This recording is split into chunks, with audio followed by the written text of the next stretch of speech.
everybody, welcome back. We're now here with our chef for the day, Ambal. She just made us some delicious stew with just the right spiciness and sweet. I absolutely loved that dish. Now, why don't you tell us what you're gonna make? We're going to be making tahini cookies because this is Israel and we love our tahini in every way possible. So tahini cookies are really kind of like nice and luscious and very tasty. I love that we're incorporating Israeli ingredients to our dish today. What's the first step? Basically, we're going to start with just measuring our like the right amounts. Okay. We're going to add in the fats, which are tahini. In this case, it's going to be whole tahini, basically like from whole sesame seeds. It's not as light as the one we usually see in the stores. It's kind of darker, but it's very nice. It's got like a really distinct taste and way more nutritious. So when I put in my tahini, I want to make sure first of all that I mix it well, because the oil might have separated from the rest, and then you would be getting only the very thin oil at the top, and you definitely don't want that. So it's all nice and gooey and sticky. Let's check on the coconut oil, because basically what happens is that coconut oil is special that way, that below 24 Celsius it becomes solid, which is a great thing if you're making like raw sweets, you know, like it really helps the texture, and it's got this like really natural kind of like sweet taste. But then if you want to use it for other stuff like now we want it in its melted state. So basically what I've done is that I put it in a bowl with hot water. You don't want it to be super boiling, and you don't want it to put it straight on any kind of fire or stove. But then after a few minutes already, it's already partially melted, and that's all we need. And I'm crazy about the smell as well. Yeah, I want to smell that. Such a great smell. So what's the next step? Now we have some tahina and some coconut oil. So we're going to be putting in coconut sugar, which is also, that's what makes it kind of like different and healthier than normal tahini cookies. Because we're using, you know, like I said, whole tahini, and coconut sugar is very different from white sugar.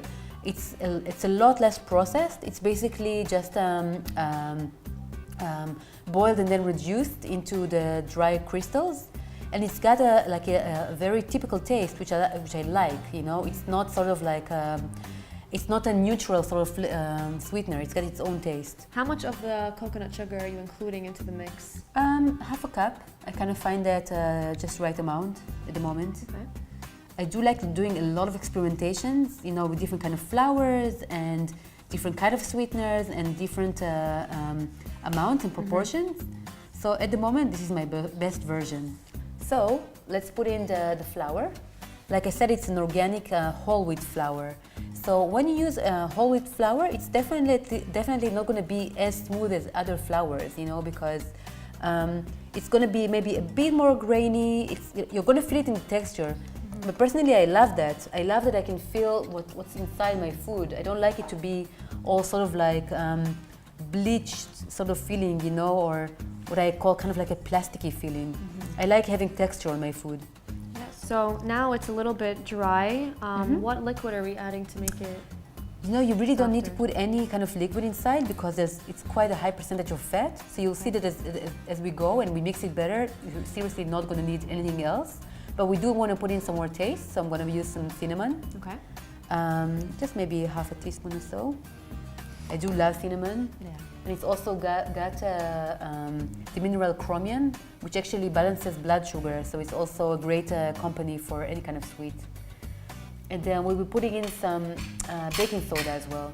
Half a teaspoon of baking soda. And then the very last ingredient will be the apple cider vinegar. But I do want to put it in last because it will start affecting the mixture straight away. So, I mean, normally you would be using the baking powder, but baking powder has got stuff inside like aluminum and many times cornstarch, and if we can avoid it, we should. So, because I put inside baking soda, which is the base, and I have as the acid, I have the vinegar, they will activate each other, and we will have the leavening effect that we want in our baked cookies. So now we're including just a half a teaspoon of the apple cider vinegar. Even less, just put half of that, yeah. Let's spill some out. We don't want to put too much. That's great. And by the way, if anybody's kind of like wondering, the vinegary sort of smell and taste does not stay. Yeah, you can smell the sour. Yeah, right now you can, but it will evaporate during the baking, so that will not be a problem. And so what happens is that now we have to be pretty quick in making the cookies because the soda and vinegar work very quickly, and we don't want to overdo their effect. So the oven is preheated to 180 degrees Celsius. Yeah, exactly. And now we need to make it a shapeable sort of cookie size. So how many does this serving? It should be about 20 of them. Okay. Just like a nice small bowl, and you can, just have it nice shape. So the best part about this is that I'll have leftovers for days. Oh yeah. That should be... You and your friends. Yeah. All right, well, first batch is ready to be put in the oven.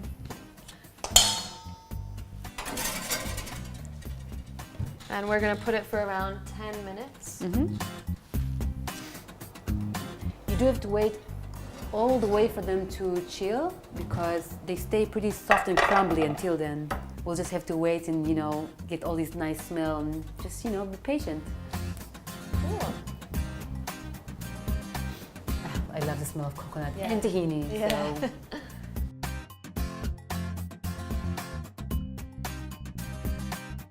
So. So 10 minutes have passed and these cookies look great. Let's give it a try. Thanks, yes. It's just the right color of brown. It's not burnt, it's not undercooked, and it tastes really good. They have like a special nuttiness to them, It's a combination of the coconut and the tahini and the coconut sugar. And the great thing about these cookies is that you could just cook a whole batch of them and put them away, and whenever you're in the mood for them, bring them out. Oh yes.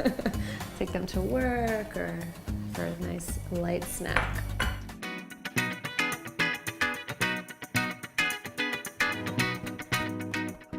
Welcome back, everybody. We are back in Natalie Gleitman's kitchen of Natalie's Cuisine, where today she's going to be teaching us how to make sweet potato pumpkin gnocchi. Yes.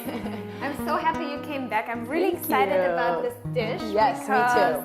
It sounds complicated, but it's really, really easy, and everybody loves gnocchi. It's great for kids, for a big family. I love gnocchi. It's such a to-go recipe, and you don't need to be scared after I show you how it works to do it at home. Exactly. Yes. So what I did is that I have here sweet potato and pumpkin. Okay. And I already pre-steamed it and cooled it off, so everything goes a little bit quicker now, but it's very simple. Everybody knows how to steam sweet potato and pumpkin, so I just already steamed it, and now it's cool, so we can mash it nicely with our hands without getting our hands burned.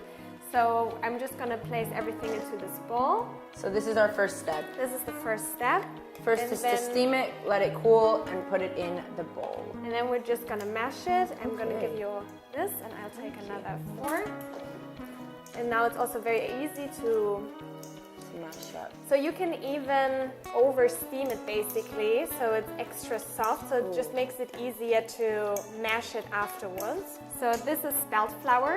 Spelt flour does contain gluten, but if you have histamine intolerance, you can eat it absolutely great. So we're just gonna place this in here. I'm gonna add a little bit of salt, just a dash. You can always add salt later. I'm not a huge fan of using too much salt from the beginning, just because it's not that healthy, and you can always add more. And this is just some nutmeg. Also, it's like very strong in taste, so you don't need a lot. So just sprinkle both on. Just sprinkle a little bit on top. And now we're gonna get our hands dirty. I love working with my hands. This is my favorite kind of cooking. So now we have a nice ball of dough. So it's quite sticky, but it's doughy. So we're gonna start cutting this into gnocchi. So how it works, you're gonna help me here. We're gonna take a very generous amount of flour. We're gonna separate the dough that we have. Into 4 different pieces because we're going to roll it out, so it's just a matter of space. And my counter is not that long that we can make such a huge roll. So what we do is just roll this into snake. And you know how big gnocchis are, so then we're going to cut like this. And then we're going to place them on this sheet without touching each other so they don't stick together. And these are basically already our gnocchis. Now it's just a matter for them to firm up a little in the fridge. And you can find the whole recipe also on my blog on nataliescuisine.com. Check it out, people. And it's just really such a great dish to make also for like a big amount, large party, when you invite friends, when there is a birthday, also when you have kids. It's such a great recipe. It's also kosher. So, and you don't stand in the kitchen for like 2 hours all together with the sauce, with the steaming, with everything. Maybe that's like a 1 hour recipe, and it's so worth it because nothing tastes better than just making your own food. And now we're just gonna put them in the fridge to firm up for about 20 to 30 minutes. Okay. So we're gonna make a pepper sauce in the meantime. Okay. Since I cannot eat tomatoes due to my histamine intolerance, I make pepper sauce, which is honestly so delicious. Even if you don't have histamine intolerance, you will love this. What you just have to do is like cut up, in this case peppers, in any other case whatever vegetable you want. You add like, let's say, half of a potato. You put everything into the pot. We're gonna sweat it for a few minutes. And we're gonna add vegetable broth until it's just covered. Then we wait until we let it like simmer and cook until the vegetables get soft. It's gonna be blended up in the mixer, and then we have a sauce. So this works with any vegetable. So today we're gonna do it with peppers. The smaller those pieces, the quicker they get soft. What I always do, I try to make this sauce or like another vegetable sauce on the weekend because it only takes like 20 to 30 minutes to prepare, and then I'll freeze it in portions. There's no need to not eat delicious food just because you want to eat healthy. Like you can still eat pasta, you can still eat gnocchi, you can even still eat schnitzel, but there are like healthier ways to do it. There are great substitutions. First start is to making it yourself instead of buying something finished. And the second step is to try to substitute like white flour with like a whole spelt flour or like any gluten-free option, and not to use any like butter or cream, but to use very like natural ingredients. You also stay a lot away from using too much oil. You use a lot of coconut oil, right? Exactly. I use coconut oil, I use olive oil. I try to stay away from any like oil that has no real vitamins. And I try to use oil only when needed. So I don't need to fry anything in olive oil because when you heat up olive oil too much, it just loses all of the vitamins. So there's no point in using fat when you don't get all the vitamins and minerals from it. So I only use it once I already cooked something and I add it, and then I can really get all the vitamins out of it. So now we're gonna go to the stove and start cooking this. Let's do it. I always leave like these white bits of the pepper on. I just take out the seeds because this has actually most of the vitamins. So most people really cut it off to the last bit. So really leave it on because first of all, it doesn't really taste like anything, but it has so many vitamins, so you can leave it on. Now we are just kind of sweating them a little bit on, and you will see like it will get like a really nice smell. Just be careful, we're not using any oil, so just be careful to not burn it and use like a low to medium temperature. And the potatoes you put in to make it a little bit thicker, more consistent, right? Yeah, so you don't have to add it. Because you don't put too much, it's just to like have it there. Just to bind the sauce a little bit more and makes it like a little bit more creamy, but it's definitely not a must. So now we're just adding enough to literally cover it. And we can like turn up the heat a little bit. And then you see like now it's perfectly covered.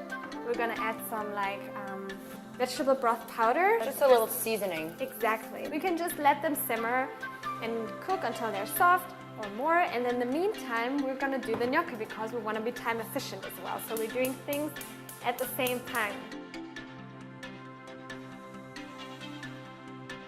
So we're gonna carefully drop the gnocchi in here. You have to be like quite quick about it because it's stressful when some of them are rising up already and the others not. So you see that we're coming together, and you can touch them a little. Be careful, it's hot. But they're like, they have this gooey consistency now. We're gonna like drain them here a little bit. In the meantime, our sauce, our peppers are soft. So I turned off the heat and we're gonna put it into this blender. You can use like any kind of blender. And then we have our sauce. This will be all messed up. Okay, so we have the sauce, we have the gnocchi, and now we're ready to Serve. yeah. I love to serve it with some fresh basil, and if you want some mozzarella cheese, whatever your heart desires, I think mozzarella fits the best. And I love to use fresh herbs. I think it always adds to the dish, and it's really delicious. So let's. Sauce it up. And you see the amazing consistency of that. Right. So Extra good. delicious. Here we go. Thank you so much. Thank you for coming. Thanks.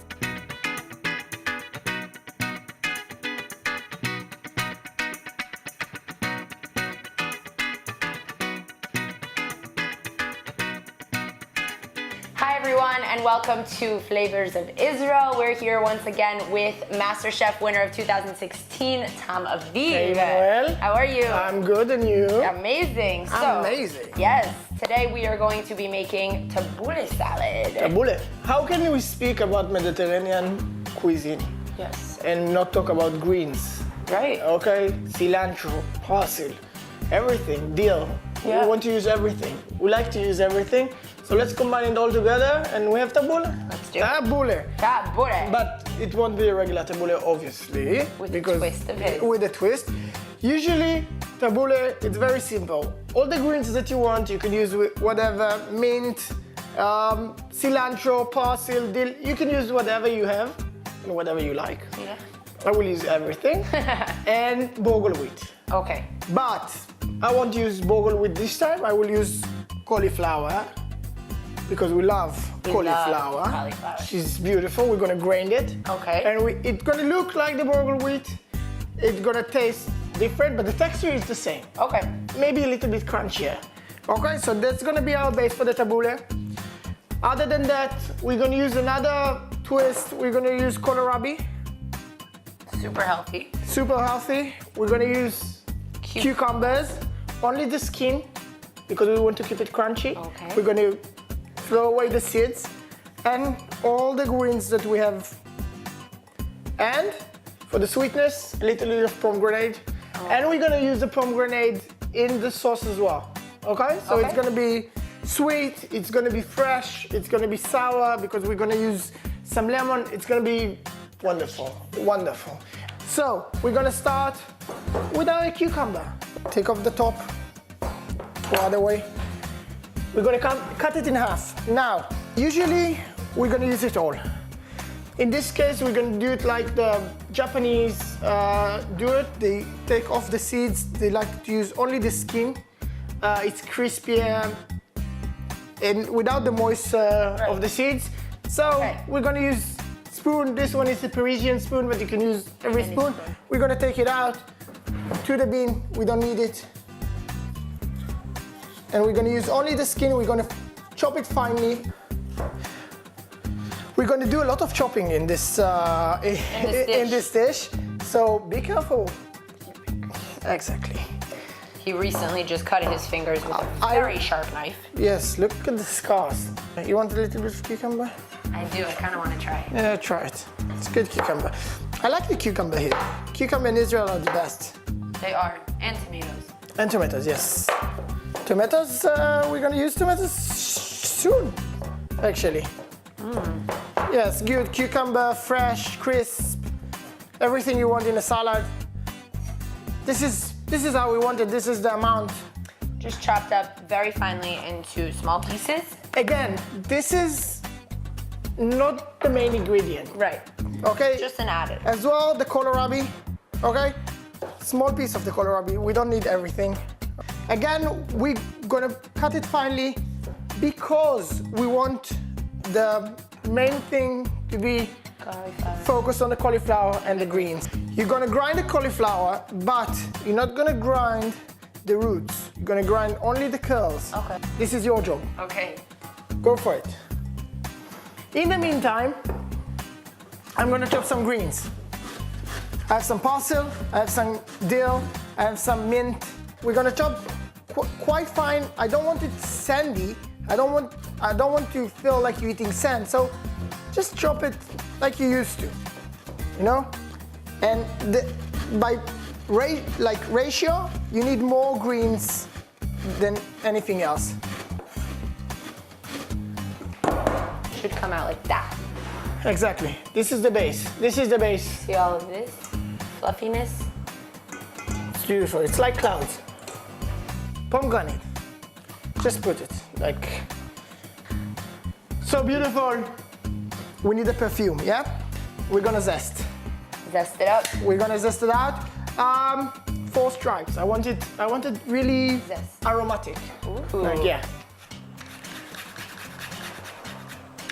So we're gonna zest things up like crazy. Yeah. And then you see the little yellow, you see all the different colors. Exactly, I'm not mixing it. Right. Not now, not now, Not yet. not yet. Like, for example, if you choose to start with a tabbouleh for your meal, don't season it just Yes. yet. Just wait. Wait for the... You don't want it to get soggy. You don't want it to get soggy, you don't want the greens to absorb spring onion a lot.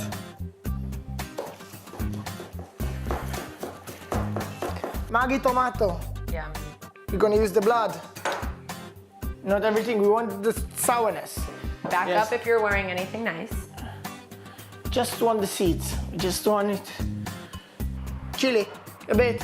We can't do it without, we just want to give it the You're sting. You're the a sting. spicy kind of chef. Yes, I can't deal with, like, it's too Bland. fresh, it's Right. too fresh. Like in now, but you can don't not need use to, it, you right. don't have to use it. This is perfect the way it is, Exactly. but to add a little flavor and a little spiciness, we chopping it up. I cut it in rings, in a ratio. I'm figuring it out that every bite will have at least 1 chili. Fabulous, so I can't even get away from it even if I No, don't want the spice. No, you can't. Let's take a bowl, Clean. clean bowl. Half lemon. Yeah. Okay. We want it sour. That's good. I love this juicer. Yes, makes life much so easier. easy. Olive oil. No Israeli Salad. dish with no olive oil. Olive oil a lot. Olive oil, lemon. Basics here in Israel. So Exactly. less salt. Salt, no pepper. I'm using chili. You don't It's enough, you don't yeah. need the black pepper. Salt. And a touch of Pomegranate sauce. pomegranate syrup, yeah? Good. It will be fun. It will be fun. Okay, we're ready. I'm gonna whisk the sauce a little bit. And while I'm whisking it, I'm gonna pour it. See the color?